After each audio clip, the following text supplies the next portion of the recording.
بچه اومدیم اینجا کپک بزنیم.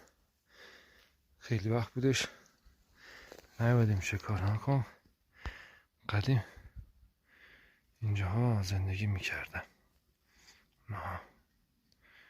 کرتایی که بوده. حالا جالب این مرتبش هم هستش. شب اینجا میخوایم بگذاریم میریم چطور میشه.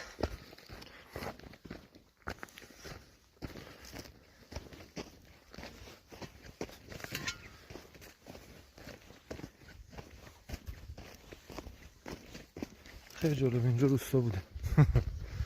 نه خونه هاشونه. این خونه هاشون کرتایی که داشتن شاید 500 سال 600 سال 700 سال پیش زندگی میکردن.